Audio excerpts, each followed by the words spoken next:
الرجیم بسم اللہ الرحمن الرحیم۔ مال وراثت سے متعلق جو گناہ ہیں، ایک تو مال وراثت سے متعلق گناہ ہیں کہ وراثت سے متعلق کچھ ایسے اقدامات کیے جاتے ہیں کہ جن کی وجہ سے بندہ گناہ گار ہوتا ہے، ٹھیک ہے۔ اور دوسرا مال وراثت کی تقسیم میں کچھ کوتاہیاں، یہ دونوں الگ موضوعات ہیں۔ پہلی چیز یہ کہ عام طور پر مال وراثت کے تعلق سے جو گناہ عام طور پر لوگوں سے ہو جاتا ہے وہ وصیت سے متعلق ہے۔ وصیت، ٹھیک جی، ہے۔ عام طور پر شریعت نے جو اجازت دی ہے وہ یہ کہ ہر شخص کو اپنے تہائی مال میں سے، یعنی کل مال میں سے تہائی مال، تیسرا ایسا کہ تیسرا حصہ، اس کی وصیت کرنے کا اختیار دیا ہے، ٹھیک ہے، اور وہ بھی غیر وارث کو۔ وارث کو وصیت کرنا جائز نہیں ہے، ٹھیک ہے، غیر وارث کے لیے وصیت کی اجازت دی ہے۔ اس میں عام طور پر ہوتا یہ ہے کہ لوگ کسی دنیاوی رنجشوں یا آپس میں لڑائی جھگڑے کی وجہ سے جب وصیت کرتے ہیں تو وصیت میں اپنے ورثاء کو محروم کر دیتے ہیں، حالانکہ بعض کو زیادہ دے دیتے ہیں، بعض کو کم دے دیتے ہیں، حالانکہ ان کی یہ وصیت جیسا کہ پہلے عرض کیا ہے یہ نافذ نہیں ہوتی ہے، لیکن وہ ایک قانونی ڈاکومنٹ ایسا بنا جاتے ہیں وصیت کے عنوان سے جس سے بعض محروم ہو جاتے ہیں اور بعض کو جو ہے وہ انہوں نے دیا ہوا ہوتا ہے۔ ٹھیک ہے، تو جب وصیت کریں تو دنیاوی رنجش کی بنیاد پر جو ہے وہ کسی کو محروم کرنا یا ایسا ڈاکومنٹ بنانا یا ایسا اقدام کرنا کہ جس سے وہ قانونی طور پر محروم ہو اور دوسرے کو قانونی طور پر غلبہ حاصل ہو جائے کہ جی وصیت میرے نام پر ہے تو یہ سب کچھ میرا ہے، تو ایسا کرنا ناجائز اور گناہ ہے۔ ٹھیک ہے، اور اس کی بہت زیادہ مذمت بھی احادیث پاک میں بیان کی گئی ہے۔ حضرت ابو ہریرہ رضی اللہ تعالیٰ عنہ سے روایت ہے کہ نبی کریم صلی اللہ تعالیٰ علیہ وسلم نے ارشاد فرمایا کہ مرد و عورت 60 سال تک اللہ تعالیٰ کی اطاعت و فرما برداری کرتے رہیں، پھر جب ان کی موت کا وقت قریب آ جائے اور وہ وصیت میں کسی کو نقصان پہنچائیں تو ان کے لیے جہنم کی آگ واجب ہو جاتی ہے۔ اب یہاں 60 سال سے مراد یہ ہے کہ طویل عرصے تک ٹھیک ہے، بندہ اللہ تعالیٰ کی اطاعت و فرما برداری کرتا رہا، لیکن جب وصیت کا معاملہ آیا تو اس نے کسی کو نقصان پہنچانے کے لیے وصیت میں کمی بیشی کر وارث دی، کو محروم کرنے کے لیے کسی اور کے لیے وصیت جی، کر دی۔ تو اس صورت میں ارشاد فرمایا کہ اس کے لیے جہنم کی آگ واجب ہو جاتی ہے۔ ایک دوسری حدیث پاک میں تو یہاں تک ارشاد فرمایا کہ اگر کوئی شخص 70 سال تک جنتیوں والے عمل کرتا رہے، 70 سال تک جنتیوں والے عمل کرتا رہے، لیکن موت کے وقت وہ وصیت میں نقصان پہنچائے، خیانت کرے، تو ایسے شخص کے لیے حکم یہ ہے کہ اس کا خاتمہ برا ہوگا، استغفر اللہ، برے عمل پر خاتمہ ہوتا ہے اور وہ جہنم میں داخل ہو جاتا ہے، صرف وصیت میں خیانت کرنے کی وجہ سے۔ اور اگر ایک شخص 70 سال تک جہنمیوں جیسے عمل کرتا رہا لیکن موت کے وقت اس نے وصیت میں اعتدال رکھا، انصاف کیا، کوئی خیانت نہیں کی، تو ایسے شخص کا خاتمہ اچھے عمل پر ہوگا اور وہ جنت میں داخل ہوگا۔ مفتی صاحب بعض دفعہ جو وصیت کرتے ہیں اور اس سے وارث محروم ہو رہا ہوتا ہے، وہ اس وجہ سے بھی ہوتا ہے کہ وارث جو ہے وہ اس کا بیٹا یا جو بھی ہے وہ نافرمان ہوتے ہیں، تنگ رہتا ہے ساری عمر اور جاتے جاتے بس اس کو نہیں دینا اور وہ کسی اور کے لیے وصیت کر دیتا ہے، کسی مدرسے کے لیے دے دیتا ہے، کسی اور شخص کو دے دیتا ہے، تو کیا ابھی وہ بھی ان وعیدوں میں آئے گا؟ اگر اپنے وارث کو نقصان پہنچانے کے لیے کسی نے وصیت کی ہے، اب دیکھیے وصیت تو تہائی مال میں نافذ ہو، ٹھیک ہے، اگر وہ اپنی ساری جائیداد بھی کسی ٹرسٹ کو، کسی فلاحی ادارے کو دے کر چلا جاتا ہے، اس کی وصیت کر کے جاتا ہے، ایک تو یہ کہ اپنی زندگی میں حوالے کر دی، سپرد کر تو دی، الگ ہے گفٹ، یہ تو گفٹ ہو گیا اگر انہوں نے قبضہ کر لیا۔ ایک یہ کہ اگر وہ ساری جائیداد کی وصیت کرتا ہے، پہلی بات تو یہ ہے کہ تہائی میں نافذ ہوگی۔ ٹھیک ہے، ہاں اگر سارے کے سارے ورثاء بالغ ہوں اور وہ جو ہے وہ مرحوم کی اس وصیت کو جائز قرار دے دیں کہ ٹھیک ہے دے دیا جائے، سب بالغ ہیں تو وہ سب بھی دیا جا سکتا ہے۔ لیکن اگر کوئی شخص لکھتے وقت، حالانکہ شریعت نے حق محفوظ رکھا ہے، ٹھیک ہے، لیکن یہ لکھتے وقت اپنے طور پر جو ہے وہ دل میں بغض رکھتے ہوئے اس کو محروم کرنے کی کسی طرح کوشش کر رہا ہے، تو اس صورت میں اس کے لیے یہ گناہ ہے۔ ٹھیک، ہاں، بعض صورتوں میں فقہاء نے اس بات کی اجازت دی ہے کہ اگر اولاد نافرمان ہے اور یہ پتہ ہے کہ اس کے پیچھے یہ اس کو گناہوں میں خرچ کرے گی، ٹھیک ہے، تو اب اس صورت میں اگر وہ کسی کو دے دیتا ہے کہ یہ کسی اچھے کام میں صرف ہو جائے، اپنی زندگی میں دے دیتا ہے، تو شرعاً اس صورت میں کوئی گناہ نہیں ہے۔ لیکن وصیت ساری پھر بھی نہیں کر پائے گا، لیکن وصیت ساری کرے گا بھی صحیح تو نافذ نہیں نافذ ہوگی۔ نہیں ہوگی، لیکن اصل بات دیکھیں کہ اس کی نیت کے اوپر حکم لگ رہا ہے صحیح، کہ یہ اپنے طور پر محروم کرنے کی کوشش کر رہا ہے، نقصان پہنچانے کی کوشش کر رہا ہے، اگرچہ کہ شریعت نے ورثاء کے حق کو محفوظ رکھا ہے، لیکن بندے کا اپنے طور پر نقصان پہنچانے کی کوشش کرنا، اس کے اوپر بھی پکڑ ہے، اس کے اوپر بھی گناہگار ہوگا۔ جیسے کہا جاتا ہے نا کہ جب حضرت ابراہیم علیہ السلام کو آگ میں ڈالا گیا تو بعض جو ہے وہ جاندار ایسے تھے کہ جو پھونکے مار رہے تھے، ٹھیک ہے، ان کے حالانکہ اس پھونکوں کچھ سے نہیں ہونا کچھ نہیں تھا، ٹھیک ہے، آگ میں کوئی اضافہ نہیں ہونا تھا، صحیح، بس انہوں نے یہ عمل کر کے دشمنوں میں اپنا نام لکھوا لیا۔ صحیح، صحیح، اور بعض پرندے ایسے تھے کہ جو چونچ میں پانی لا کر اس آگ کے اوپر ڈال رہے اللہ تھے، اکبر، ان کی اس چونچ والے پانی سے ہونا کچھ نہیں تھا، ٹھیک ہے، لیکن وہ خیر خواہوں میں شامل ہو گئے۔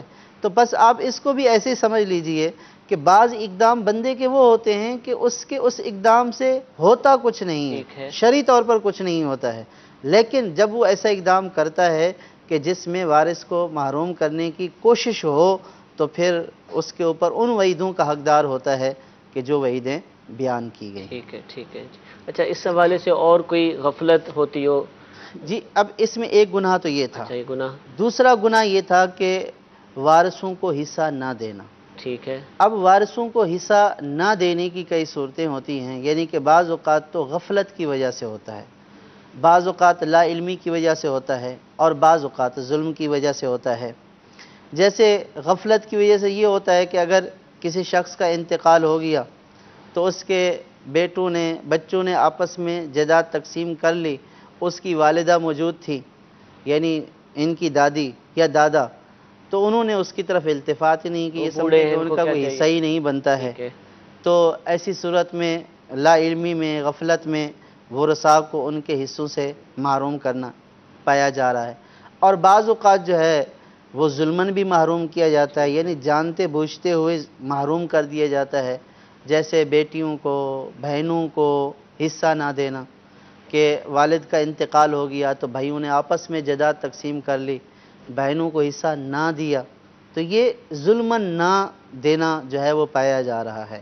اور جو مال وراثت میں اس طرح ظلم کرے کہ کسی وارث کا حصہ بنتا ہے اس کو نہ دے، اس کو اس کے حصے سے محروم کر دے، تو اللہ تبارک و تعالیٰ نے قرآن پاک میں واضح طور پر ارشاد فرمایا تلک حدود اللہ، کہ یہ اللہ کی حدیں ہیں، جو اللہ کی حدود کا خیال کرے گا اللہ تعالیٰ اس کو جنت میں داخل فرمائے گا کہ جس کے نیچے نہریں بہتی ہیں، وہ اللہ اور اس کے رسول کا فرما بردار کہلائے گا اور جنت میں داخل ہوگا۔ اور جو اللہ اور اس کے رسول کی مقرر کیا ہوا حدوں کو توڑے گا تو اللہ تعالیٰ نے اس کے لیے دردناک ذلت والے عذاب کی بشارت دی ہے کہ ایسے لوگوں کے لیے ذلت والا عذاب ہے اور یہ جہنم کی آگ کے حقدار ہیں۔ اور حدیث پاک میں ارشاد فرمایا کہ جو کسی وارث کو اس کے وراثت کے حصے سے محروم کرے اللہ تعالیٰ جنت سے اس کی میراث قطع کر دیتا ہے، یعنی جنت سے جو ہے اس کا حصہ منقطع کر دیتا ہے کہ جو وارث کو اس کے میراث کے حصے سے محروم کرتا ہے گویا کہ جنت میں اس کی میراث ختم کر دی جاتی ہے۔ تو یہ کتنی بڑی وعید ہے، اور قرآن پاک میں بھی ارشاد فرمایا وَتَأْكُلُونَ التُّرَاثَ أَكْلًا لَمًّا، کہ وہ جو ہے وہ وارثوں کا مال جمع کر کے کھا جاتے ہیں۔ وَتُحِبُّونَ الْمَالَ حُبًّا جَمًّا، اور وہ مال سے محبت کرتے ہیں، تو وارثوں کے حصوں کو جمع کر کے کھا جانا یہ ظلم ہے، ناجائز اور گناہ ہے، چاہے یہ لا علمی کی وجہ سے ہے، جہالت کی وجہ سے ہے، یا عدم توجہی کی وجہ سے ہے، یا ظلم کی وجہ سے ہے۔ تینوں صورتوں میں ایسا کرنے والا شخص شدید گناہگار ہے۔ حضور، وارث کو محروم کرنا فی زمانہ آپ کیا دیکھتے ہیں کہ عمومی طور پر کس وارث کو زد میں لایا جاتا ہے؟ یعنی عام طور پہ محروم کیا کس کو جا رہا ہوتا ہے؟ آپ کا تجربہ ہے، لوگ آتے ہیں اور آپ دیکھتے ہوں گے، یا جو بھی مسئلے بیان کرتے ہیں اور کس کو غائب کر دیا جاتا ہے بیچ میں سے؟ عام طور پر بہنوں کا جو حصہ ہوتا ہے ٹھیک ہے یا بیٹیوں کا جو حصہ ہوتا ہے، اس میں بہنیں اور بیٹیاں عام طور پر اپنے حصوں سے ہاتھ دھو اور بیٹھتی یہ ہیں۔ دور جاہلیت میں بھی یہی معاملہ جی، تھا؟ یہی معاملہ زمانہ جاہلیت کا تھا استغفراللہ۔ کہ وہ اپنی بیٹیوں کو مال وراثت سے نہیں دیتے تھے، بہن اپنی بہنوں کو مال وراثت سے محروم کر دیتے تھے، اور اسی طرح کا ایک جو ہے وہ یوں سمجھے گناہ یا برائی زمانہ اسلام میں آج کے دور میں مسلمانوں میں پائی جا رہی ہے کہ بہنوں کو حصہ دینے کے معاملے میں بھائی بالکل بے حسی کا مظاہرہ کرتے ہیں، اور بہنیں بیچاری حسرت سے تکتی رہ جاتی ہیں اور اس انتظار میں ہوتی ہیں کہ کچھ ان کی طرف سے بات چیت ہو۔ یہ جو آپس میں بھائی والد کی وفات کے بعد آپس میں مال تقسیم کر رہے ہیں، جائیدادیں تقسیم کر رہے ہیں، کچھ ان کی نظر کرم ہماری طرف بھی ہو بولیں جائے۔ گی تو بری بن جائیں گی۔ ہاں، اب بولنا اس لیے کہ ایک تو قطع تعلق شرما ہی۔ شرمی میں نہیں بولتی ہیں، ٹھیک ہے دوسرا یہ کہ یہ بھی ڈر ہوتا ہے کہ چلو ابھی اگر بھائی سے حصہ نہیں مانگا تو ان کے گھر تک جانے کی تو ہمت ہو جاتی ہے، جی جی چلو کبھی کھانا پانی، کبھی چائے وغیرہ، یا رشتہ تعلق قائم ہے۔ ٹھیک ہے پھر یہ بھی ہوتا ہے کہ عام طور پر بھائی ہی جو ہے والد کے گھر پر قابض ہوتے ہیں، جی جی تو بہنوں کی یہ بھی خواہش ہوتی ہے کہ چلو والدین کی نشانی موجود ہے، اب بھائیوں سے اگر مطالبہ نہیں کریں گی تو کم از کم اس گھر تک جانا تو ہو جائے گا، اس گھر کے اندر قدم رکھنا تو نصیب ہو جائے گا۔ لیکن جس دن بہنوں نے مطالبہ کیا اس دن بھائیوں کا مزاج بگڑ گیا، اگرچہ سب ایسا نہیں ہے، ٹھیک ہے سب جگہ پر ایسا نہیں ہے، اور جو ہے وہ مسلمانوں کی کثیر تعداد بہنوں کو حصہ دیتی ہے، بیٹیوں کو حصہ دیتی ہے، لیکن ایسے لوگ بھی موجود ہیں کہ جس دن بہنوں نے مطالبہ کیا اس دن سے جھگڑا فساد شروع ہو گیا، اور پھر انہی کو فتنہ اور فساد کا سبب جو ہے وہ قرار دیا جاتا ہے، انہی کو جو ہے وہ یہ سمجھا جاتا ہے کہ انہوں نے ہمارے مال پر نظر رکھی ہوئی ہے، ان کو جو ہے وہ ہمارا اچھا کھانا برداشت نہیں ہوتا ہے، تو طرح طرح کی تہمتیں اور طرح طرح کے الزامات اس میں لگا ضرور کر ان ایک کو دو چپ کرایا توجیحات جاتا ہے۔ جو میرے ذہن میں آ رہی ہیں بیان کی جاتی ہیں، آپ نے بھی سنی ہوں گی۔ ایک تو یہ کہ بھائی یہ جو جائیداد ہے اس میں تو میں بھی کماتا رہا باپ کے ساتھ، محنت میں نے کی ساری، والد صاحب کا تو وہ شروع کیا تھا، اس کے بعد تو میں نے کیا تھا سارا۔ نمبر دو یہ کہ ہم نے تو اپنی بہن کی شادی میں خرچ کر تو دیا ہے سارا کچھ، چاہے والد کی زندگی میں شادی ہوئی یا ان کے انتقال کے بعد، تو یہ اس طرح کے بھی وہ ذہن میں لا کر، حالانکہ دینی ذہن بھی ہوتا ہے بعضوں کا اور نماز بھی پڑھ لیتے ہیں اور سب، لیکن مال ایک ایسی چیز ہے کہ وہ دماغ میں کوئی نہ کوئی اس کی صورت پیدا کر ہی دیتا ہے اور مطمئن ہو جاتے ہیں کہ ہم نے تو ادائیگی کر دی ہے، یا بہن نے کہہ دیا تھا آپ رکھ لیں، تقسیم بھی نہیں ہوئی لیکن وہ خاموش کروا دیا، اس پہ سائن کروا لیے، تو یہ ساری چیزیں کیا قابل قبول ہیں؟ مطمئن ہو جائے گا انسان اس سے؟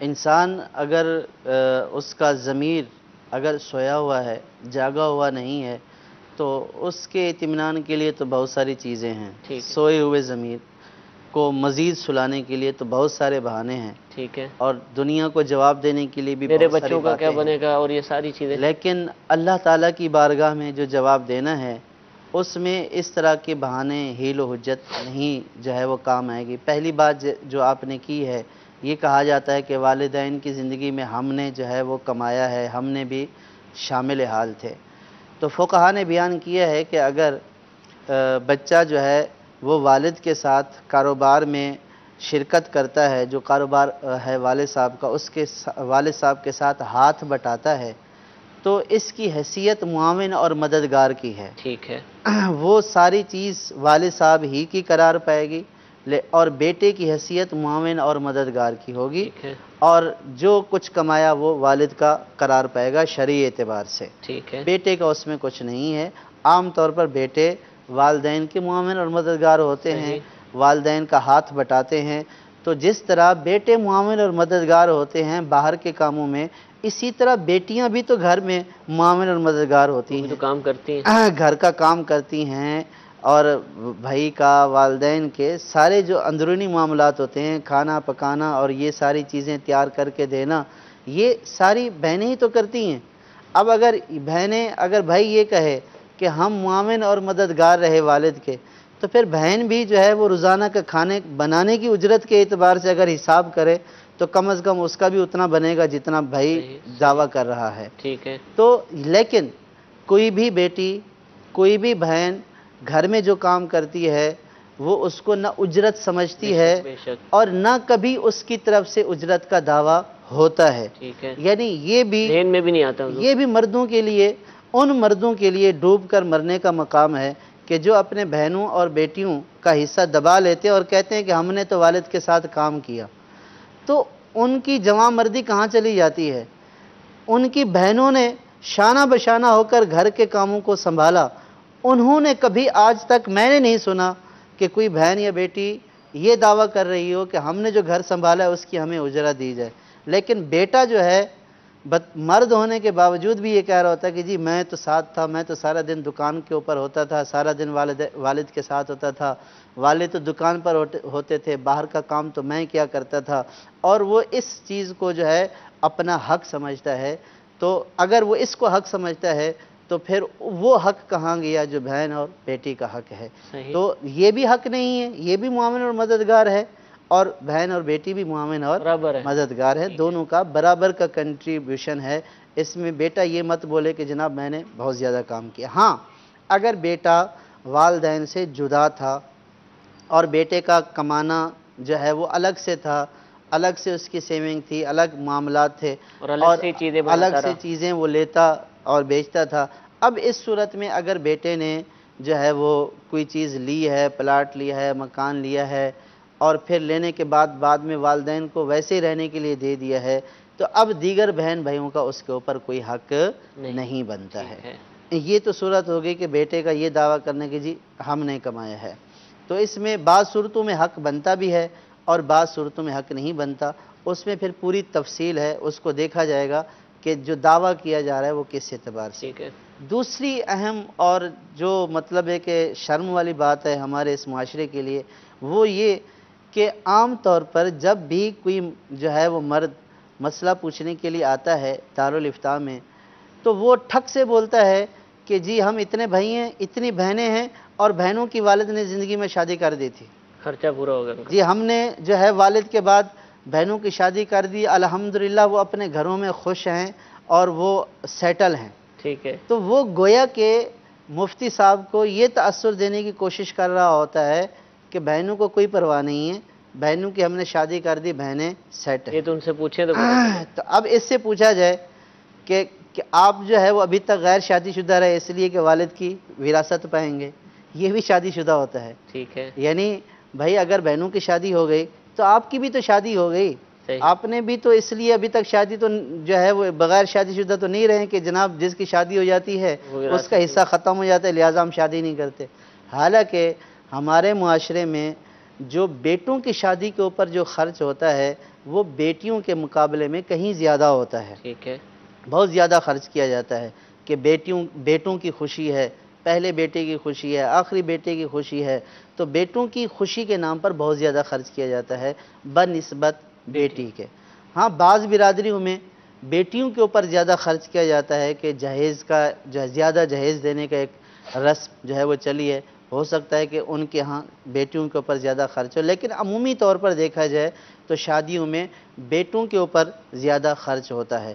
تو لہٰذا میراث تقسیم کرتے وقت، ترکہ تقسیم کرتے وقت بھائیوں کا یہ کہنا کہ جی ہم نے شادیاں کر دی ہیں یا والد نے ان کی شادی کر دی تھی، اور یہ سمجھنا کہ شادی ہو جانے کے بعد جو ہے وہ اب ترکے سے کوئی تعلق نہیں رہا، تو یہ بالکل جو ہے وہ غلط فہمی ہے، نادانی ہے، دین اسلام کے احکام سے ناواقفی ہے۔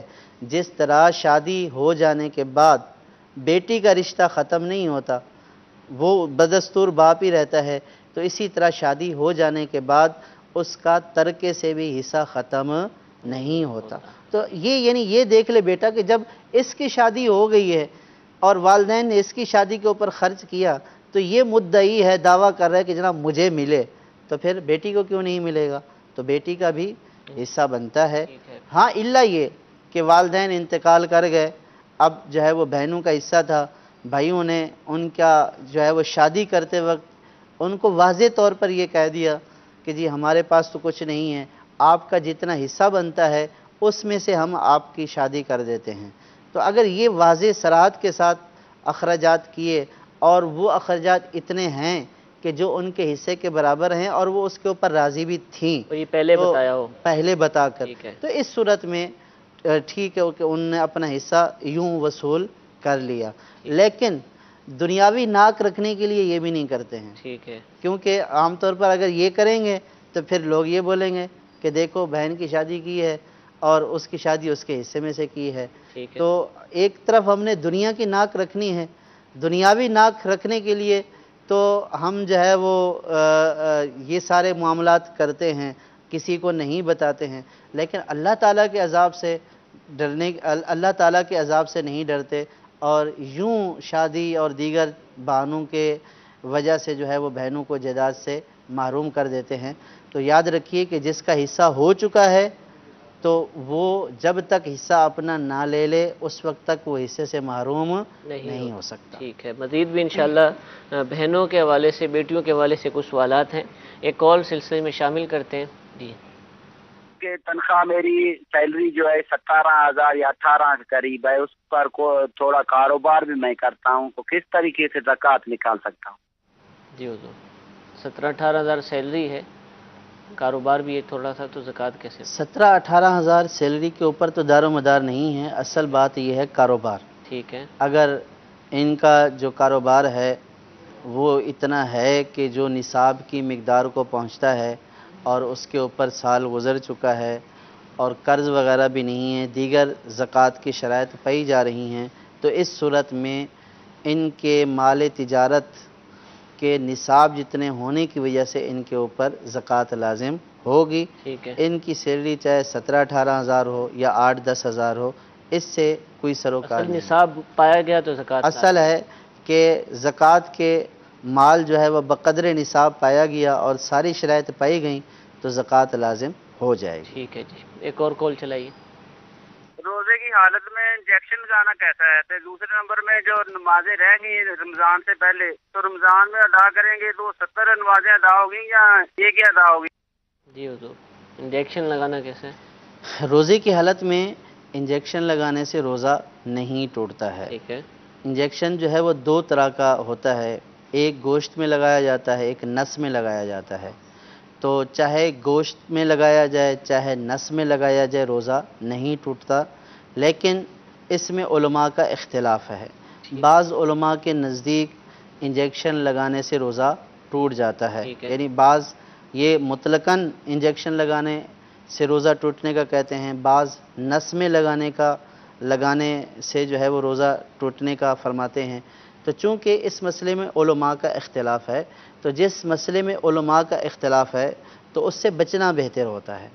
تو کوشش یہ کی جائے کہ روزے کی حالت میں انجیکشن لگانے سے بچا جائے۔ ٹھیک، لیکن اگر صورتحال ایسی پیش آ جائے کہ ایک طرف روزہ توڑنا پڑ جائے اور دوسری طرف انجیکشن لگا کر روزے کو بچایا جا سکتا ہے، تو ظاہر ہے کہ ایک علماء کی کثیر تعداد کا یہی کہنا ہے کہ انجیکشن سے روزہ نہیں ٹوٹتا۔ تو اس صورت میں اگر انتہائی ایمرجنسی کی صورت میں لگوا لیا تو روزے کی بچت ہو جائے گی، روزہ توڑنے کا جو ہے وہ گناہ نہیں ہوگا۔ ٹھیک ہے، رمضان میں ہر نیکی 70 گنا تک ہو جاتی ہے، تو اگر کوئی قضا نماز پڑھے تو 70 ادا ہو جائیں گی؟ دیکھیں ثواب کے اعتبار سے جو ہے وہ ثواب 70 گنا ملتا ہے، ٹھیک ہے، لیکن ایسا نہیں ہے کہ یہ ایک ادا کریں گے تو 70 قضائیں ادا ہوں گی۔ صحیح، چونکہ یہ جو نیکی کر رہے ہیں یہ بھی ایک نیکی ہے کہ بندہ اپنے اوپر جو چیز لازم ہو رہی ہے، اللہ تعالیٰ کا جو فرمان ہے جو ذمے میں لازم ہے، تو وہ اس کی اطاعت و فرما برداری کرتے ہوئے اس کو ادا کر رہا ہے، تو یہ نیکی تو ہے اور رمضان میں نیکی کا ثواب دگنا ملتا ہے۔ لیکن ایسا نہیں ہے کہ یہ ایک نماز ادا کریں تو اس سے 70 قضا نمازیں ادا ہو جائیں، ایسا ایک ہی ادا ہو گیا. ٹھیک ہے جی، ایک اور کال چلائیے. مفتی صاحب کی بارگاہ میں عرض یہ ہے کہ 1 لاکھ کے پیچھے کتنی زکوٰۃ دینی ہوگی؟ دوسری عرض یہ تھی کہ ماہ رمضان میں جو زیادہ بوڑھا ہو جائے، وہ روزے نہ رکھ سکے، تو ایک روزے کا کتنا فدیہ دینا پڑے گا؟ جی حضور، زکوٰۃ کتنی ہوگی 1 لاکھ پر؟ 1 لاکھ پر جو ہے وہ 2500 روپے زکوٰۃ ہے، یعنی اور 2.5% زکوٰۃ بنتی ہے، تو وہ 2500 روپے ہے. اور فدیہ؟ اور ایک روزے کا جو فدیہ ہے وہ ایک صدقہ فطر ہے. ٹھیک ہے. جو فطرانہ دیتے ہیں عید کے موقع پر، تو ایک صدقہ فطر جو علماء نے بیان کیا ہے، دارالافتاء اہل سنت سے بھی جو ہے وہ فطرانے کا جاری ہوا ہے جی جی. پمفلیٹ، تو اس میں 100 روپے جو ہے وہ کم از کم مقدار، کم از کم مقدار گندم اور اس کے آٹے کے اعتبار سے جو ہے وہ 100 روپے بیان کی گئی ہے. تو 100 روپیہ یہ ایک روزے کا فدیہ بنتا ہے. ٹھیک ہے. 100 روپیہ بھی دے سکتے ہیں. جو کے اعتبار سے دینا چاہیں تو 240، اور کشمش اور کھجور کے اعتبار سے اگر آپ صدقہ فطر یا فدیہ ادا کرنا چاہیں تو 1600 روپیہ دارالافتاء اہل سنت سے اس کے حوالے سے رقم جاری کی گئی ہے، تو آپ ادا کر سکتے ہیں. حضور، بہنوں بیٹیوں کو وراثت کم دینے یا بالکل نہ دینے میں ایک چیز یہ بھی ہوتی ہے کہ اس کی اگر شادی جو ہے وہ غیر خاندان میں ہو جائے، برادری سے باہر ہو جائے، تو اب بھی کہتے ہیں یار یہ تو اب خاندان سے باہر چلی گئی ہے، تو اب ہماری جائیداد جو ہے وہ خاندان سے باہر جائے، یہ کیسے ہو سکتا ہے؟ تو نہیں دیتے. تو کیا یہ نظریہ بھی ٹھیک ہے؟ یہ نظریہ تو بالکل غلط نظریہ ہے. اگر دیکھیں کہ وراثت کا شادی سے کوئی تعلق نہیں. ٹھیک ہے. وراثت کا تعلق جو ہے وہ رشتے کی وجہ سے ہے، یعنی بیٹی کا باپ سے جو تعلق ہے، اور باپ کے انتقال پر اللہ تعالیٰ نے اس کو حصہ دیا ہے. ٹھیک ہے. اور اس حصے کو اس کے ساتھ مقید نہیں کیا گیا ہے کہ جناب وہ خاندان میں رہے گی تو اس کو حصہ دیا جائے گا، اگر خاندان میں شادی نہیں ہوگی تو اس کو حصہ نہیں دیا جائے گا. تو اس کا جو نکاح ہونا ہے کسی کے ساتھ، یہ تو جو مقدر میں لکھا ہوا ہے، چاہے خاندان میں ہے چاہے غیر خاندان میں ہے، وہ تو ہونا ہی ہونا ہے. لیکن حصے کا تعلق خاندان یا غیر خاندان سے نہیں ہے. اور پھر دوسری بات، یہ کوئی غیرت کی بات نہیں ہے، صحیح. وہ اپنا حق لے کر جا رہی ہے. ٹھیک ہے. جو اللہ تعالیٰ نے اس کو دیا ہے، صحیح. تو وہ اس کو جہاں چاہے استعمال کرے. ٹھیک ہے. ورنہ تو کل استعمال کے اوپر بھی پابندی ہو جائے گی کہ جناب آپ آ کر اپنے آباء و اجداد کے شہر میں جو ہے اس رقم کو خرچ کریں، باہر نہیں خرچ کر سکتی، تاکہ ہمارا روپیہ ہمارے ہی گاؤں یا ہمارے ہی شہر میں رہے. ایسا نہیں ہے. ٹھیک ہے. کہ آپ اس طرح کی پابندیاں لگا دیں کہ آپ دنیا بھر میں، یعنی پھر تو یہ بھی ہونا چاہیے کہ بھائی بھی غیر خاندان میں شادی نہ کرے.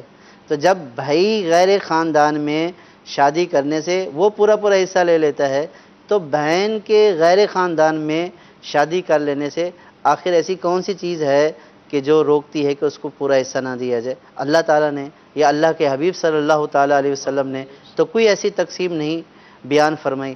اور جو تقسیم شرع کی تقسیم کے خلاف ہو، یا جو قاعدہ یا جو رسم و رواج شرع کی جو ہے وہ بیان کردہ اصولوں کے خلاف ہو، تو اس رسم و رواج کا کوئی اعتبار نہیں ہوتا، بلکہ اس کے اوپر اگر وہ شرع کے خلاف ہے تو اس کے اوپر عمل کرنا گناہ ہوتا ہے. تو یہ خواہ مخواہ کے بہانے ہیں. حالانکہ ہر شخص یہ سمجھتا ہے، جہل سے جہل آدمی بھی یہ سمجھتا ہے کہ شریعت نے ایسی کوئی حد بیان نہیں کی، شریعت نے ایسا کوئی حکم بیان نہیں کیا. یہ بس وہی ہے کہ محروم کرنے کا اور نہ دینے کا ایک بہانہ ہے. اور جو دینا چاہتا ہے تو چاہے اس کی شادی ہو یا نہ ہو. اور یہ بھی ہوتا ہے کہ بعض یہ کہتے ہیں کہ اس کی غیر خاندان میں شادی ہوگی تو اس لیے نہیں دے رہے، بعض اس لیے نہیں دیتے کہ بہن ہمارے گھر میں بیٹھی ہوئی ہے تو ان کو کیا اب حصہ دینا ہے. کیا ہے؟ صحیح ہے. تو کہتے ہیں کہ ہمارے ساتھ ہی رہ بعض رہی ہیں. خواتین ہوتی ہیں ان کی شادی نہیں ہو پاتی، بس ساری عمر ہی شادی نہیں ہوتی. جی. تو کیا ان کا روک سکتے ہیں کہ ان کی شادی تو ہوئی نہیں اور ہم کھلا پلا تو رہے ہیں، کپڑا دے رہے ہیں، تو ان کو نہ دیں، حرج نہیں؟ یہی میں عرض کر رہا تھا کہ بعض لوگ یہ بہانہ بناتے ہیں. ٹھیک ہے. جن کی شادی نہیں ہوتی تو وہ یوں ہڑپ کر جاتے ہیں کہ جی ان کی شادی نہیں ہوئی تو یہ ہمارے گھر میں رہتی ہیں تو ان کا حصہ ہماری طرف آ گیا. ایسا ہرگز نہیں ہے. ٹھیک ہے. ان کا جو حصہ بنتا ہے وہ ان کے حوالے کیا جائے، ان کے سپرد کیا جائے، پھر وہ اپنی رضامندی سے جن کے ہاں رہ رہی ہیں ان کو دے دیتی ہیں. تو اس صورت میں کوئی حرج نہیں ہے کہ وہ مالک ہیں، وہ جس کو بھی چاہیں دے دیں. ٹھیک. اچھا حضور، آخری سوال اس حوالے سے وراثت سے متعلق کہ صحیح وقت وراثت کی تقسیم کا کیا ہے، یہ بھی ارشاد فرمائے، اور اگر تاخیر کی، عموماً کئی سال تک وراثت تقسیم نہیں ہوتی، اب کئی پراپرٹیز ایسی ہوتی ہیں جن کا رینٹ کرایہ وغیرہ آ رہا ہوتا ہے اور وہ ایک ہی شخص، بڑا بھائی یا کوئی بھی ایک فریق جو ہے وہ استعمال کر رہا ہوتا ہے، تو کیا اس پر بھی ان ورثاء کا حق ہے کہ جن کے حصے میں وہ آنی تھی، بھلے جتنے بھی فیصد آنی تھی؟ تو یہ دونوں باتوں کا دیکھیں، شریعت نے یوں تو کوئی وقت مقرر نہیں کیا کہ آپ اس وقت میں تقسیم کر لیں، لیکن بہتر اور صحیح طریقہ یہی ہے کہ جب ایک ترکہ بن جائے، یعنی کسی کے ہاں انتقال ہو جائے، ان کے والدین، والد کا یا والدہ کا، تو جو والد یا والدہ کا ترکہ ہے ٹھیک ہے، اس کو فوراً جو ہے وہ تقسیم کر دینا چاہیے، نمٹا دینا چاہیے، کیونکہ تازہ جب وفات ہوئی ہوتی ہے تو جب اس وقت تقسیم کریں گے تو تقریباً سب کے دلوں میں نرمی ہوتی ہے، خوف خدا ہوتا ہے، اور گھر میں ایک تازہ ثانیہ ہو چکا ہوتا ہے، موت کو بہت قریب سے دیکھ چکے ہوتے ہیں، تو اس لیے دل نرم ہو چکے ہوتے ہیں، تو اس وقت جب دل نرم ہوتا ہے تو نصیحت کو قبول کرتا ہے، اور پھر شریعت کے حکم پر عمل کرنا بھی آسان ہو جاتا ہے۔ تو بہتر یہ ہے کہ جب انتقال ہو تو سوئم وغیرہ سے فارغ ہو جانے کے بعد، عام طور پر سوئم وغیرہ تک سب رشتہ دار جو دور دور کے ہوتے ہیں جمع بھی ہوتے ہیں، تو اس کے اوپر جو ہے وہ اس کو تقسیم کر لینا چاہیے۔ عجیب سا نہیں لگا اللہ کے، اب وہی بات، اسی کا میں جواب دے رہا ہوں کہ اللہ کے حکم پر عمل کرنا ٹھیک ہے، یہ زیادہ بہتر ہے بنسبت اس کے کہ کل جو ہے وہ اللہ کے حکم کی نافرمانی ہو۔ ٹھیک ہے، لوگ دیکھتے ہیں کہ بھئی یہ کیا ہوگا، لوگ کیا کہیں گے، کہ کیسا عجیب لگے گا جٹائیاں بھی نہیں اٹھی اور کہ ابھی جٹائیاں نہیں اٹھی ہیں اور یہ جو ہے وراثت تقسیم کرنے کے لیے بیٹھ گئے، یہ کوئی معیوب بات نہیں ہے، ٹھیک ہے، یہ ہرگز معیوب نہیں ہے۔ یعنی ایک طرف تو آپ 2 سال کے بعد کسی کی کھا جائیں، یہ زیادہ معیوب ہے، یا آج جو ہے وہ آپ کا دل نرم ہے اور جس کا جتنا حصہ بنتا ہے اس کو اللہ کی رضا، اللہ تبارک و تعالیٰ کی خوشنودی کے لیے اس کا حصہ اس کو دے دیں۔ اس میں پھر مکس بھی نہیں ہوگا، تاخیر کریں گے تو اور مکس ہوتے رہیں گے، مکسنگ والا عمل نہیں ہوگا، پھر جو ہے وہ زیادہ عرصہ گزرنے کے بعد نیتیں تبدیل ہو جاتی ہیں، حالات تبدیل ہو جاتے ہیں، تو جو ہے وہ قلب کا مطلب ہی پلٹنے والا ہے، ٹھیک ہے، تو دل کب پھر جائے اس کا کوئی اندازہ نہیں ہوتا۔ تو لوگوں کی تان سے جو ہے وہ بچنے کے لیے یا لوگوں کے دکھاوے کے لیے صرف اس لیے تقسیم نہ کرنا کہ لوگ کیا کہیں گے، لیکن کل اس سے بھی بڑا گناہ کر دیں، تو اس سے بہتر یہ ہے کہ ابھی تقسیم کر دیں۔ یہ اللہ کا حکم ہے، اللہ نے حصہ دیا ہے، اللہ نے جب تقسیم کرنے کا حکم دیا تو اس میں کون سی شرم کی بات ہے؟ اس میں کوئی شرم کی بات نہیں، اس میں کوئی عار کی بات نہیں، لہٰذا فوری طور پر تقسیم کر لینا چاہیے۔ اور پھر تقسیم نہ کرنے کی صورت میں جو غیبتوں کے، بہتانوں کے، بدگمانیوں کے جو دروازے کھلتے ہیں، آپس میں تلخیاں، اس کے جو گناہ بڑھتے ہیں، وہ گناہ کہیں زیادہ شدید ہوتے ہیں، تو اس لیے جو ہے وہ فوری طور پر تقسیم کر دینا چاہیے۔ باقی رہا یہ کہ اگر کوئی ایک وارث اس سے جو ہے وہ آمدنی ہو رہی ہے، اب جس نے کرایہ پر دیا ہے حقیقتاً تو کرایہ لینے کا حقدار وہی ہے، ٹھیک ہے، لیکن جتنا دوسرے ورثاء کا حصہ بنتا ہے اس کے لیے بہتر یہ ہے کہ وہ دیگر ورثاء کو بھی دے دے۔ تو اس میں یہی معاملات ہوتے ہیں کہ بعض اوقات کرایہ پر دینے والی چیزیں ہوتی ہیں تو دیگر ورثاء لوگوں کو کہتے پھر رہے ہوتے ہیں کہ دیکھو یہ تو مزے کر رہا ہے، کرایہ پر دے رہا ہے، کرایہ کھا رہا ہے، ہم سے پوچھ ہی نہیں رہا۔ تو اس طرح کی باتیں سننے سے پہلے ہی عزت اور شرم والا آدمی وہی ہے، باعزت اور معزز آدمی وہی ہے کہ جو اس طرح کی باتیں ہونے سے پہلے ہی اس طرح کے معاملات سے فارغ ہو جائے۔ ٹھیک ہے، جزاک اللہ۔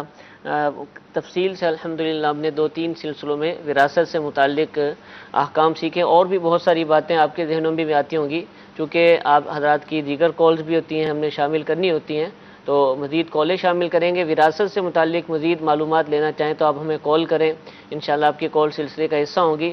حضور کوئی کتاب اس حوالے سے آپ ارشاد فرما دیں کہ جو پڑھ کر ذہن بنے، اس کے حوالے سے معلومات حاصل ہوں، یہ آپ ارشاد فرمائیں۔ مجلس افتاء دعوت اسلامی، دارالافتاء اہل سنت، یہ دعوت اسلامی کا ایک شعبہ ہے الحمدللہ۔ تو دعوت اسلامی کے اس شعبے نے ایک کتاب ایک مختصر سا کتابچہ ہے، رسالہ ہے، مال وراثت میں خیانت نہ کیجیے۔ مالی وراثت میں خیانت نہ کی۔ اگر اس رسالے کو توجہ سے پڑھ لیں گے ماشاءاللہ۔ تو اس میں ان تمام گناہوں کا بیان ہے کہ جو وراثت تقسیم کرتے وقت عام طور پر ہو جاتے ہیں، ٹھیک ہے، اور ان تمام غفلتوں کو بیان کیا گیا ہے کہ جس کی طرف عام طور پر توجہ نہیں ہوتی ہے۔ ٹھیک، اگر اس کو پڑھ لیں گے تو انشاءاللہ اگر ضمیر جاگا ہوا انشاءاللہ۔ تو پھر مال وراثت میں خیانت کا تصور ہمارے ذہنوں میں نہیں آئے گا، پھر ہمارا ضمیر یہی بولے گا کہ مال وراثت کو فوری طور پر تقسیم کر دینا چاہیے۔ ٹھیک ہے، اور یہ کتاب الحمدللہ انگلش زبان میں بھی ٹرانسلیٹ ہو چکی ہے۔ دعوت اسلامی کی ویب سائٹ پر اس کا انگلش ترجمہ بھی موجود ہے، اور جن جن ممالک میں انگلش بولی جاتی ہے وہاں کے مکتبۃ المدینہ میں اور دیگر بھی امید ہے مکتبۃ المدینہ کی شاخوں پر انگلش ٹرانسلیشن کے اندر بھی یہ کتاب آپ کو دستیاب ہوگی۔ آپ اس کو حاصل کیجئے، جو لوگ اس حوالے سے معلومات حاصل کرنا چاہتے ہیں ان کو دیجئے، خود پڑھیے، انشاءاللہ علم دین کا بہت بڑا خزانہ حاصل ہوگا۔ اللہ تعالیٰ ہم سب کو صحیح معنوں میں حقوق وراثت کو پورا کرنے کی توفیق عطا فرمائے۔ ایک کال مزید سلسلے میں شامل کرتے ہیں۔ جی حضرت، ایک مسئلہ معلوم کرنا تھا کہ جو ہم پرائیویٹ جاب کرتے ہیں اس کے اندر پروویڈنٹ فنڈ کاٹتی ہے کمپنی، تو فار ایگزامپل اگر وہ 1000 روپے ہماری تنخواہ سے کاٹ رہی ہے تو 1000 روپے وہ خود ملا رہی ہے، اب سال میں جو بھی رقم ہوتی ہے اس کے اوپر کیا زکوٰۃ دی جائے گی؟ جی حضور، پروویڈنٹ فنڈ پر زکوٰۃ۔ جی، سال میں جو رقم آ جاتی ہے اس کے اوپر زکوٰۃ تو ہوگی، لیکن اس کی ادائیگی فوری نہیں ہوگی۔ ٹھیک ہے، جب اس کے اوپر یا نصاب کے 5ویں حصے پر قبضہ ہوگا تو اس صورت میں اس کی زکوٰۃ ادا کر دی جائے گی۔ ٹھیک ہے۔ میسج بھی حضور ہمارے پاس موجود ہے۔ سوال یہ ہے کہ منت کے روزے میں تسلسل لازمی ہے یا نیت کے اعتبار کیا جائے گا؟ یعنی اس نے ایک منت مانی، دوسری کیا کریں گے؟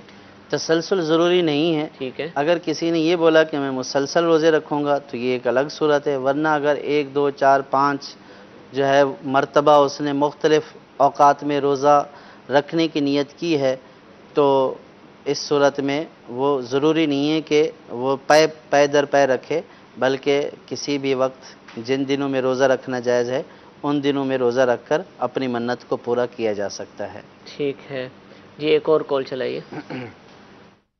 یہ میں نے پتہ کرنا تھا کہ اگر ایک پلاٹ قسطوں پہ لیا ہوا ہے، اس کی قسطیں ابھی پوری نہیں ہوئی، یعنی فائل ہی ایک لی ہے، تو وہ اس پہ زکوٰۃ ہوگی یا نہیں ہوگی؟ جی حضور، قسطوں پر خریدے گی پراپرٹی پر؟ جو پراپرٹی قسطوں پر لی جاتی ہے تو اب اس کی زکوٰۃ کے بارے میں پوچھ رہے ہیں، تو جب چیز لے لی جاتی ہے تو چیز کا تو یہ مالک ہو جاتا ہے، لیکن جو اس کی قیمت کی ادائیگی ہوتی ہے اس میں یہ ہوتا ہے کہ وہ 1 سال میں 2 سال میں یا جیسی بھی قسطیں ہوتی ہیں وہ اس کو ادا کر دے گا۔ ٹھیک ہے، تو اب جو چیز خریدی ہے اس نے، تو اب اس کا اعتبار ہے کہ جو پلاٹ خریدا گیا کہ یہ رہائش کے لیے خریدا گیا یا انویسٹ پرپز کے لیے خریدا گیا، یعنی اس لیے خریدا گیا کہ ابھی خرید لیتے ہیں، کل اس کی قیمت بڑھے گی تو اس کو بیچ کر اس سے نفع حاصل کریں گے، تو یہ انویسٹ اور تجارت کے لیے ہوا۔ اگر اس نیت سے خریدا ہے تو پھر اس کے اوپر زکوٰۃ ہوگی کیونکہ یہ اس کا مالک ہو چکا ہے، تو اس پلاٹ کی جو نیٹ ویلیو ہوگی تو اس کی زکوٰۃ ادا کی جائے گی۔ اور اگر یہ اپنی رہائش کے لیے خریدا ہے تو پھر اس صورت میں اس کے اوپر زکوٰۃ نہیں ہوگی۔ ٹھیک ہے۔ حضور، آخر میں یہ ارشاد فرمائیے کہ آپ نے ایک کتاب کا تعارف پیش کیا، مال وراثت میں خیانت نہ کیجیے۔ اب اگر کسی کو وراثت تقسیم کرنی ہے اور کرنا چاہتا ہے تو کیا وہ اس کتاب کے ذریعے کر پائے گا، یا پھر کوئی بھی ایسی کتاب بازار میں ملتی ہے، یا پھر کسی عالم سے، مفتی صاحب سے رابطہ کرے؟ کرنا کیا ہے اس کو؟ یا کسی پنچایت میں چلا جائے، وکیل سے رابطہ کرے کیا وہ؟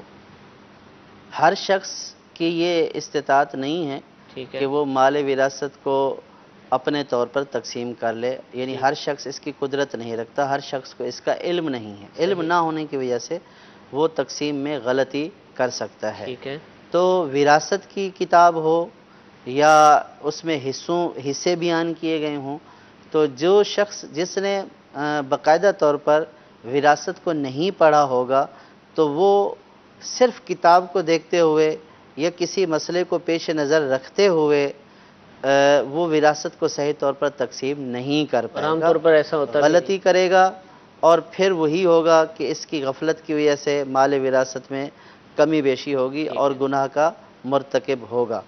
تو اس لیے جو وراثت کا علم جاننے والے ہیں عام طور پر دارالافتاء جو مفتیان کرام ہوتے ہیں، جیسے دارالافتاء اہل سنت ہے، دیگر سنی علماء مفتیان کرام کے جن کو وراثت کا علم ہے اور جو باقاعدہ فتویٰ دیتے ہیں، تو ان سے جا کر وراثت کا جو ہے وہ تقسیم کا پوچھنا چاہیے اور ان سے جا کر شرعی طور پر وراثت کی تقسیم کرانی چاہیے، ٹھیک ہے، کہ وہاں پہ غلطی کا امکان بالکل کل معدوم ہوتا ہے، نہ ہونے کے برابر ہوتا ہے۔ ٹھیک ہے، تو خود سے اگر کوئی تقسیم کرنا شروع کر دے اور اس کو وراثت کے احکام کا علم نہیں ہے تو اس میں غلطی کا امکان موجود ہے۔ ٹھیک ہے، اور پنچایت وغیرہ میں یہ بھی ایک یعنی کہ وراثت میں غلطی کا ایک سبب یہ بھی ہے کہ بعض اوقات جو پنچایت میں فیصلے کیے جاتے ہیں تو پنچایت والوں کے پیش نظر شرعی معاملات نہیں ہوتے ہیں۔ ٹھیک ہے، اسی طریقے سے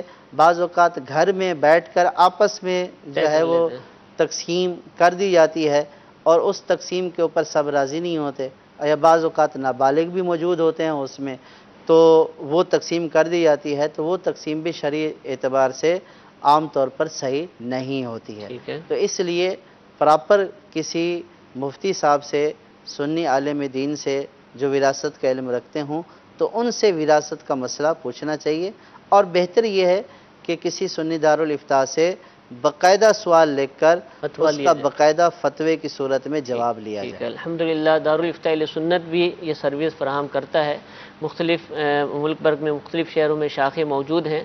آپ ذمہ داران سے رابطہ کیجئے، انشاءاللہ وہ شاخوں کے ایڈریس پر آپ کو معلوم ہو جائیں گے، وہاں رابطہ کیجئے، انشاءاللہ اس معاملے میں بھی آپ کی رہنمائی کی جائے گی۔ اللہ تعالیٰ ہم سب کو صحیح معنوں میں دین کے احکام پر عمل کرنے کی توفیق عطا فرمائے، آمین بجاہ النبی الامین۔ صلو علی الحبیب صلی اللہ تعالی علی محمد صلی اللہ علیہ وسلم۔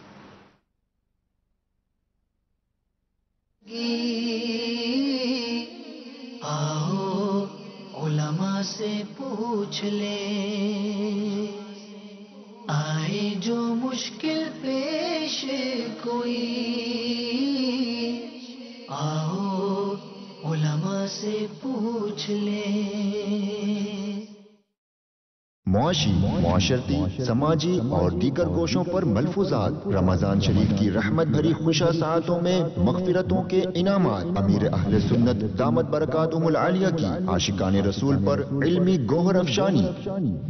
جس موسم میں جو مہینہ تھا اسی سے اس کا نام ہوا، جو موسم بہار میں تھا اسے ربیع الاول، اور جو سردی میں تھا اسے جمادی الاولیٰ کہا گیا، جو مہینہ گرمی میں تھا اسے رمضان کہہ دیا گیا۔ ماہ رمضان کہ جب یہ آتا ہے تو دنیا کا نقشہ ہی بدل جاتا ہے، مسجدیں آباد ہو جاتی ہیں، گناہوں کا زور کم ہو جاتا ہے، اس میں ان گناہ گاروں کو بھی جہنم سے آزاد کیا جاتا ہے جن کے گناہوں کے سبب جہنم واجب ہو چکا ہوتا ہے۔ رمضان المبارک کے بابرکت مہینے میں رحمتیں اور برکتیں سمیٹنے کے لیے دیکھیے ہر روز 2 مدنی مذاکرے بعد نماز عصر اور بعد التراویح براہ راست ٹیلی کاسٹ مدنی چینل پر۔ اللہ تعالیٰ کا کرم ہے کہ اس نے ہمیں اشرف المخلوقات بنایا۔ جانور جب چاہے جو چاہے وہ نہیں کر سکتا، جبکہ انسان کو اختیار ہے، کسی بھوک لگے جب چاہے کھا سکتا ہے، پیاس لگے جب چاہے پانی پی سکتا ہے۔ تو اس پر جتنا اللہ تبارک و تعالیٰ کا شکر ادا کیا جائے تو وہ کم ہے۔ جب مزید یہ کہ اس نے ہمارے ہاتھوں میں دامن رحمت عالم میان صلی اللہ تعالیٰ علیہ وآلہ وسلم عطا فرمایا، اور ہم تو وہ خوش نصیب ہیں کہ ہم الحمدللہ عز و جل مسلمان کے گھروں میں پیدا ہوئے، کہ ہم نے جو آنکھ کھولی وہ مسلم گھرانے میں آنکھ کھولی، الحمدللہ۔ اللہ تبارک و تعالی ہمیں استقامت عطا فرمائے، اللہ ہمارا ایمان سلامت رکھے، ہمارا خاتمہ بالخیر فرمائے، اور یاد رہے کہ اپنے ایمان کی حفاظت کے لیے قرنا چاہیے، اس کے لیے دعا کرتے رہنا چاہیے، کہ علماء فرماتے ہیں کہ جسے اپنے ایمان کے ضائع ہونے کا خوف نہیں، یعنی اسے پرواہ نہیں اپنے ایمان کے ضائع ہونے کی، تو اندیشہ ہے، خطرہ ہے کہ موت کے وقت اس کا ایمان چھین لیا جائے، تو ہمیں اللہ تعالیٰ سے دعا کرتے رہنا چاہیے۔ جب مزید یہ کہ اس دور میں کہ ابھی جو حالات چل رہے ہیں کہ گناہ کرنا آسان ہو گیا ہے، گناہ سستا ہو گیا ہے، لوگ سنتوں سے دور ہیں، لوگ نمازوں سے دور ہیں، لوگ مسجدوں سے دور ہیں، تو ایسے حالات میں ہمارے رب عز و جل نے ہمیں دعوت اسلامی کا مدنی ماحول عطا فرمایا، تو یہ اس کا کرم بالائے کرم ہے، تو ہمیں اس پر بھی اللہ تبارک و تعالی کا شکر ادا کرنا چاہیے کہ انشاءاللہ عز و جل اس کا شکر ادا کریں گے تو انشاءاللہ اس کی برکت سے ہمیں اس مدنی ماحول میں استقامت بھی ملے گی اور ہمارے عمل میں ترقی بھی ہوگی۔ ایک دفعہ کا ذکر ہے کہ کسی شخص کا ایک پالتو کتا تھا۔ ایک دن کتے کی طبیعت اچانک بگڑ گئی اور اس کی حالت غیر ہونے لگی، تڑپنے لگا۔ ہائے، مجھ پر تو غم کا آسمان ٹوٹ پڑا، ہائے میں تو مارا گیا، ایسا کیا کروں جس سے میرے پیارے کتے کی جان بچ جائے۔ بس اسی طرح اونچی آواز سے روتا جاتا اور کہتا جاتا۔ اتنے میں ایک شخص کا وہاں سے گزر ہوا۔ اس نے کتے کے مالک کو یوں بے حال دیکھا تو پوچھا، بھائی خیر تو ہے؟ یوں گلا پھاڑ پھاڑ کر آخر کیوں رو رہے ہو؟ کتے کے مالک نے بڑی حسرت سے فقیر کی طرف دیکھا اور کہا، ہائے کیا بتاؤں تمہیں، کون ہے میری فریاد سننے والا؟ اب یہ مرنے والا ہے، اس کی خوبیوں کے بارے میں کیا کیا بتاؤں؟ یہ ایک ایسا کتا ہے جس کو تم چراغ لے کر بھی ڈھونڈنے نکلو گے تو کہیں نہ ملے، ایسا چوکنا کہ رات بھر میرے گھر کی چوکیداری کرتا ہے، مجال ہے کوئی پرندہ بھی یہاں پر مارے۔ وہ شخص مالک کی گفتگو سن کر بہت متاثر ہوا اور پوچھنے لگا، آخر تمہارے کتے کو کیا تکلیف ہوئی؟ کیا اس کو کوئی جان لیوا مرض یا کوئی زخم ہے؟ مالک نے بات سن کر جواب دیا، نہیں، کوئی بیماری نہیں ہے، کئی دن ہو گئے اسے کھانے کو کچھ نہیں ملا، بس اسی بھوک کی وجہ سے اس کا دم لبوں پر ہے اور جان نکلنے کو ہے۔ اس شخص نے یہ سن کر جواب دیا، ہاں بھائی اب کیا کر سکتے ہیں، صبر کرو صبر۔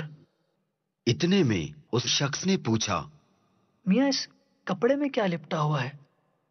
یہ کل کے لیے چند روٹیاں اور کھانے پینے کا سامان ہے۔ یہ سن کر وہ شخص کہنے لگا، ارے او ظالم شخص، یہ کیا احمقانہ حرکت ہے، اس تھیلے میں سے اپنے کتے کو کچھ کھانے کو کیوں نہیں دیتے کہ جس سے اس کی جان بچ جائے؟ لو بھائی، اب اتنی بھی محبت نہیں ہے کہ اپنی روٹی بھی اسے کھلا دوں؟ روٹیاں مفت میں نہیں ملتی، اور ہاں یہ جو آنسو اس کے غم میں بہا رہا ہوں نا، یہ میرے پاس فالتو اور بیکار ہیں، کیونکہ آنسو بہانے پر کوئی خرچہ نہیں ہوتا، بس اسی لیے آنسو ہی بہا رہا ہوں۔ اس شخص نے جب یہ سنا تو غصے میں کہا، تف ہے ایسی عقل اور محبت پر، تیرے نزدیک روٹی کا ایک ٹکڑا آنسو سے زیادہ قیمتی ہے؟ ارے او نامراد، خون کی قیمت خاک کے برابر کیسے ہو سکتی ہے؟ ارے بدبخت، تو اس قیمتی خون کو خاک سے بھی کمتر سمجھ کر یوں ہی بہائے جا رہا ہے، حالانکہ ان کی قیمت تو پوری کائنات میں کہیں نہیں۔ یہ کہتے ہی وہ شخص چلتا بنا۔ پیارے مدنی منوں، اگر آپ کسی ضرورت مند کی مدد کرنے کے قابل ہیں تو صرف اس سے ہمدردی کے چند بول بولنا کافی نہیں، بلکہ اس کی مدد کرنے کی بھی کوشش کرنی چاہیے۔ جانوروں پر رحم۔ منقول ہے کہ ایک گنہگار عورت کو صرف اس لیے بخش دیا گیا کہ اس نے پیاس سے تڑپتے ہوئے کتے کو کنویں سے پانی پلایا تھا۔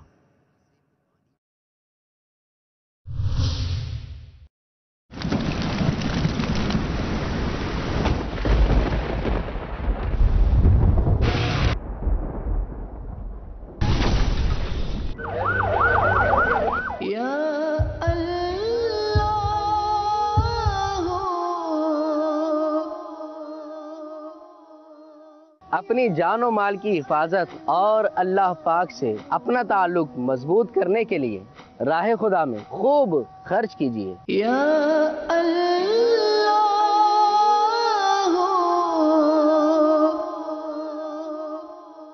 صدقہ و خیرات دیں اور اپنے سے ہر بلا و مصیبت کو دور کریں۔ صدقہ ایک بہترین عمل ہے۔ صدقہ